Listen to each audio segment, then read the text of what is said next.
Isaac was so old that he couldn't see very well. One day he asked Esau to go hunting and make his favorite food.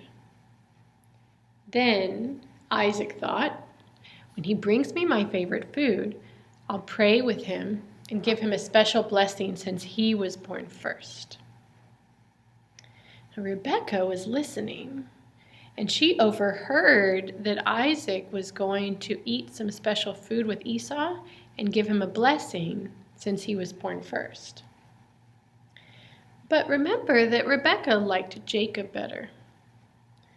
So Rebekah thought, maybe we can trick Isaac into giving Jacob the blessing.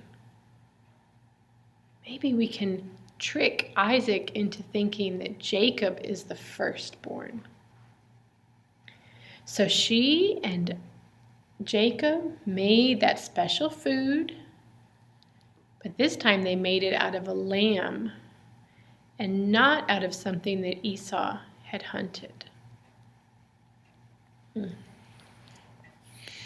Remember the big differences between Esau and Jacob? Esau had lots of hair. Jacob was smooth, out a lot of hair. So Rebekah got some animal fur. They put it on Jacob's arm so that it felt like hair, so that it felt like the hair on Esau. He would seem hairy, and they would change his clothes to make him seem more like Esau and how he dressed also. So Esau is out hunting, and Rebekah and Jacob have made some special stew, some special food for Isaac, and they're getting ready to try to trick him. So they went into the room. They found Isaac resting. And as Isaac was resting, he could barely see, they came in with the food, and Jacob, not Esau, but Jacob. And Isaac was tricked. He believed that Jacob was Esau, and so he laid his hands on him, and he blessed him, and he said all the special things that fathers used to say when they were promising their son the inheritance. So Isaac said the things that you're supposed to say to the one who is born first. Well, you can imagine what happened next. After this had happened, Esau returned. He had gone hunting and he made the special food for his dad. Excuse me. He had made the special food for his dad like Isaac had asked him. But when he returned, he found out that Isaac had been tricked into giving the blessing to Jacob instead of to him. Now that made Esau mad.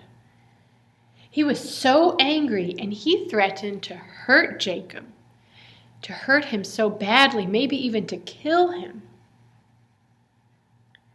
And so Rebekah said, Isaac, please, send Jacob away, protect him from his brother.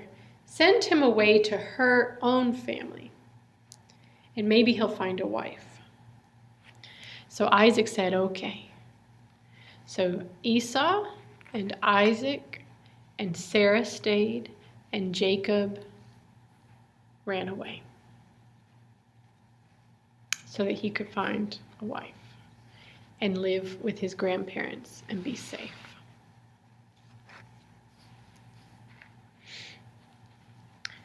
You might remember the story of Abraham and Sarah. Remember when Hagar runs away?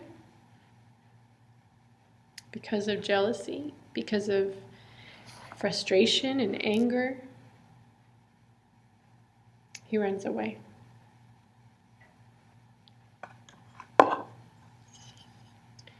When he runs away, he comes to a place.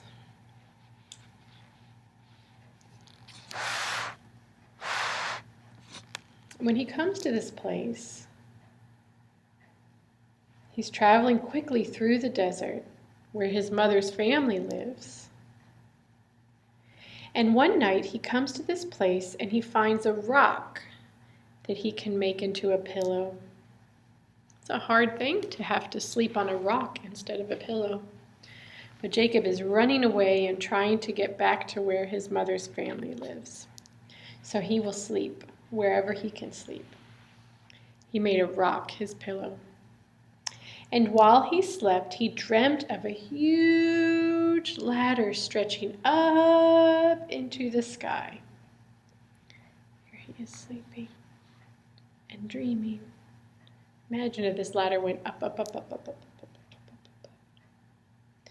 In his dream, there were angels climbing up and down the ladder, and God seemed to be above and all around, and beside and in front and behind and surrounding the place where Jacob was sleeping. A voice in his dream said, "I am the God of Abraham and Isaac, and I will give this land on which you lie to you and to your descendants. Through them all the world will be blessed. And I am with you, and I will bring you back to this land." I will bring you back to this land, and this land will always be yours. That must have felt good for Jacob to hear. When he awoke, he knew that he had heard God in his dream. It wasn't just a dream, he knew it was God. So he poured oil on the stone so that he would always remember. He wanted to remember what God had said, and so he named the place Bethel, the house of God. So he slept on that rock. He dreamt of the ladder, of the angels going up and down, of God speaking to Jacob. And when he awoke, he poured oil on the rock as a reminder, and he named the place Bethel. But he couldn't stay there. He still had to return back to his mother's family. So Jacob traveled on, and he came to a well where shepherds were watering their flocks. So a deep hole full of water, and they were watering all the different animals and giving them a drink. There was a beautiful young woman there with her father's sheep. When Jacob saw her, his heart began to beat. Her name was Rachel, the daughter of his mother's brother. Jacob wanted to make her his wife, so he offered to work for her father Laban for 7 years in exchange for his permission to marry Rachel.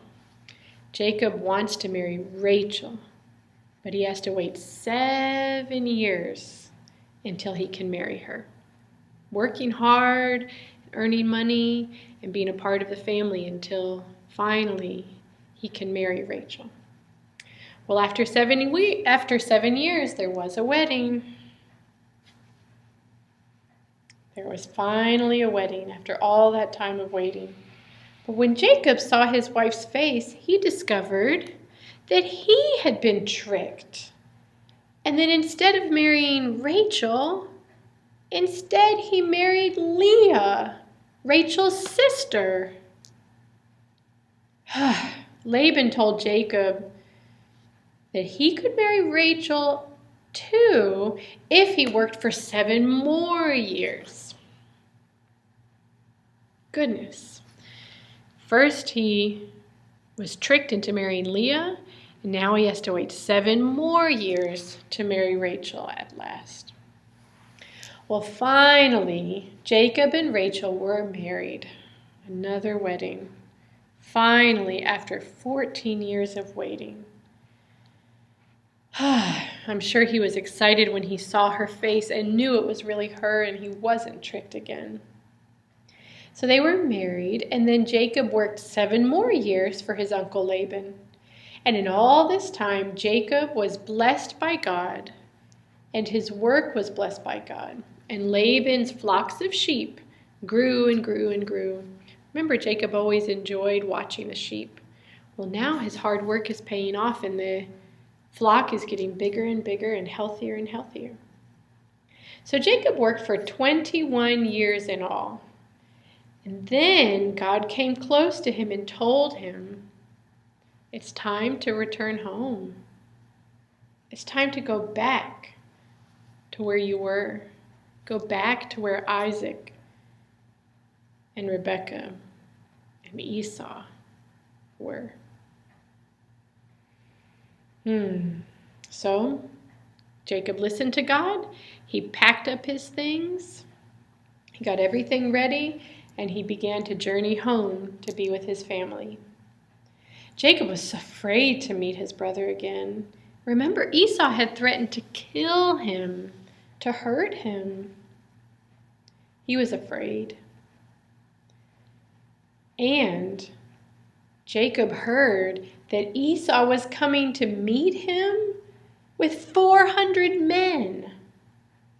Oh, Jacob prayed to God and sent presents to Esau. Please, Esau, be kind to me. I'm sorry.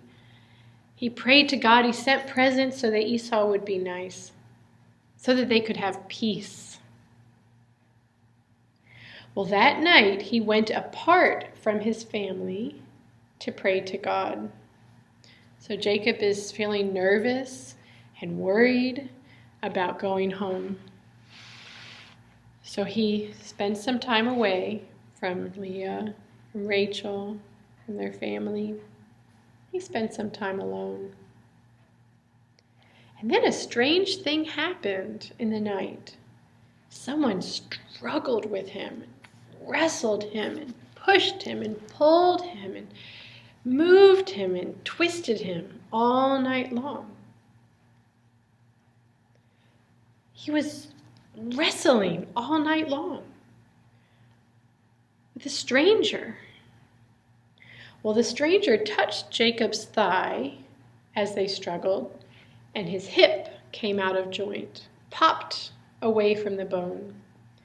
But Jacob held on until morning, wrestling and twisting and turning and fighting with this person. He held on and he held on, and the stranger said, "Let me go." But Jacob knew that this was no ordinary person, so he said, "No, I refuse to let go.